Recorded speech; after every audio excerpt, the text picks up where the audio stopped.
Bonjour et bienvenue à Up dans le Wok. Aujourd'hui, on va faire un petit plat super addictif. On fait le poulet popcorn taïwanais. C'est une recette qui est très facile et rapide à faire et vous aurez le choix de le servir comme un à côté, un accompagnement ou de le manger en plat principal. Donc, on va commencer ça sans plus tarder, mais juste avant, on va regarder la liste des ingrédients ensemble. Si vous voulez la version écrite et imprimable, ça va être sur notre blog sur christinapotvin.com. Et si vous aimez nos vidéos, n'oubliez pas de mettre un petit pouce et un commentaire juste en dessous. Le poulet popcorn, on va faire ça avec une livre de haute cuisse de poulet désossé. On va commencer par enlever le gras, les petits morceaux de cartilage pour pouvoir couper notre poulet en petits morceaux. Et comme vous voyez, on fait vraiment des petits morceaux et c'est pour ça qu'il ne faut pas prendre la poitrine. Avec cette grosseur-là, ça va faire des bouchées trop sèches. Je fais des morceaux d'environ 2 cm. Vous pouvez les faire un petit peu plus gros, mais ça va changer un petit peu les temps de cuisson. On met tout ça dans un bol et ensuite on rajoute un œuf. À ça, on va aussi rajouter 2 gousses d'ail hachées, 2 cuillères à table de sauce soya claire, 1 cuillère à table de vin de cuisson Shaoxing. On ajoute 1 cuillère à thé de 5 épices chinoises. Si vous avez de la misère à trouver un 5 épices au magasin, on a une recette pour ça. Vous pouvez vous faire votre propre mélange maison. On va vous mettre le lien juste en dessous de la vidéo. Et on finit avec 1 cuillère à thé de sucre. On va bien mélanger ça. Après ça, on va mettre ça au frigo. On va le laisser mariner minimum 30 minutes. Si vous voulez le faire quelques heures, c'est très correct aussi. La saveur va encore plus rentrer. Je ne l'ai pas essayé 24 heures, par exemple. Donc, si vous le testez, donnez-nous-en des nouvelles. Et pendant que ça marine, on va préparer la panure. On commence avec 3/4 de tasse ou 90 g de fécule de maïs. Et à ça, on va rajouter une demi-tasse ou 70 g de farine tout usage. On met aussi 1/4 de cuillère à thé de sel et on mélange bien. On met ça de côté. Ça, on va venir tremper le poulet tantôt dedans. Et la dernière chose qu'il nous reste à préparer avant la cuisson, ça va être le petit assaisonnement. C'est un assaisonnement poudreux. Il n'y a pas de sauce servie avec ce poulet-là. Donc, on commence avec 1 cuillère à thé de poudre 5 épices chinoise, une demi-cuillère à thé de paprika. Ça va donner une belle couleur rouge sans que ça soit piquant. Mais parce qu'on veut aussi avoir un petit peu de piquant, on va mettre une demi-cuillère à thé de poudre de piment chili. C'est pas un mélange d'épices mexicaines. Quand on parle de poudre de piment chili, c'est vraiment juste des petits piments réduits en poudre. On continue avec une demi-cuillère à thé de poudre d'ail, une demi-cuillère à thé de sucre, 1/4 de cuillère à thé de sel et 1/8 de cuillère à thé de poivre blanc moulu. Et là, il reste juste à mélanger ça et notre petit mix est prêt. On attend juste 30 minutes de marinade et après, on procède à la cuisson. Le poulet a fini de mariner, mais avant de le cuire, on va voir ensemble le basilic thaï. Dans cette recette-là, le basilic est frit. On le frit de la même manière qu'on ferait les épinards frits. Mais étrangement, après la friture, le basilic goûte presque rien. Fait qu'on va vous montrer aujourd'hui comment le frire, mais on vous encourage fortement à essayer de manger les feuilles fraîches avec les petits morceaux de poulet frits. Nous, c'est notre version favorite. Mais bon, pour être conforme à la recette, parce que c'est tout le temps comme ça, et aussi pour le petit côté esthétique, on vous montre tout de suite comment les frire. Premièrement, on doit chauffer l'huile de la friteuse à 350 degrés Fahrenheit.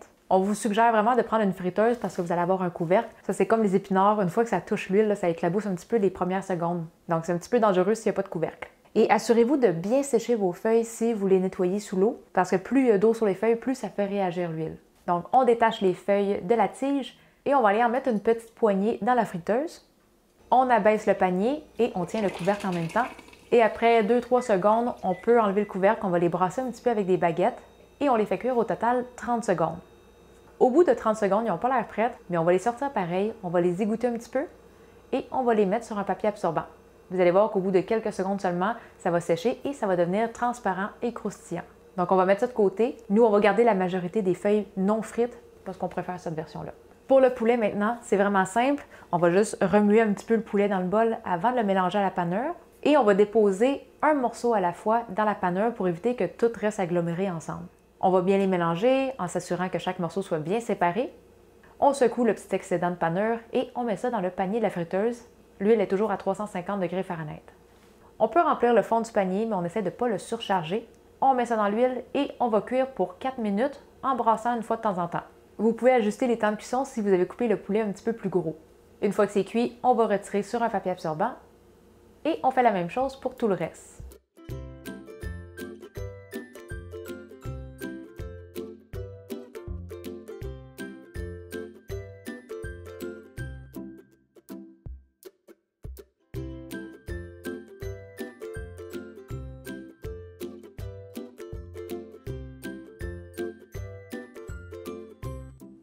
Le poulet est maintenant cuit, on va tout transférer ça dans un grand bol et on va mettre la moitié de l'assaisonnement.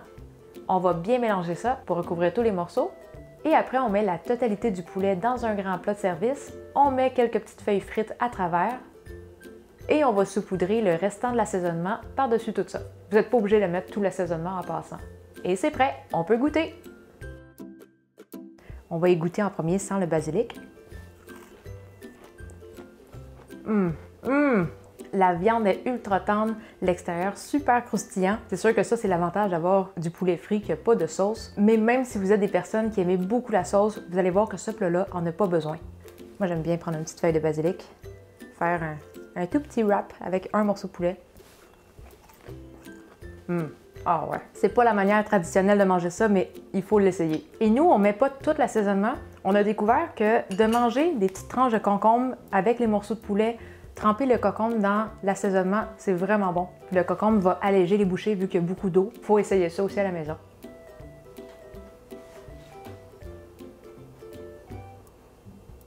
Wow! 100% addictif. Excellent!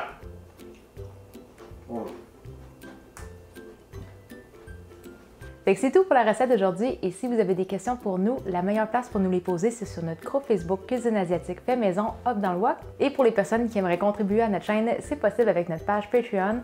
En devenant contributeur, ça vous donne aussi accès à quelques bonus. N'oubliez pas de vous abonner à notre chaîne YouTube et sur ce, on se dit à la prochaine. Bye bye! Enlève pas les... Non, Amy, remets-les. Remets-les, s'il vous plaît.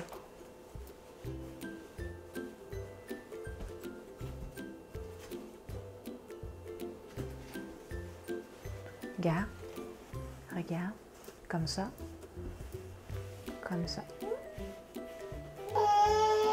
Jack? Mais voyons! Ce sera pas long, Jack, on a fini. Amy s'est endormie sur le divan pendant le tournage et je sais qu'elle trippe sur ce poulet-là. On va aller voir si elle va se réveiller et si elle va se réveiller de bonne humeur, ce qui m'étonnerait.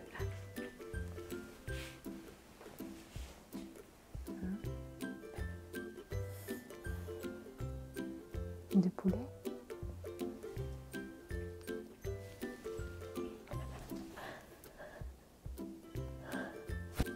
Regarde le beau plat de poulet. Bon, on va le reprendre pour pas que tu le perdes.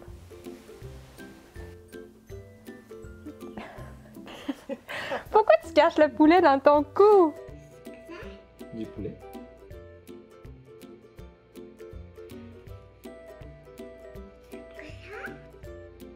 Du basilic.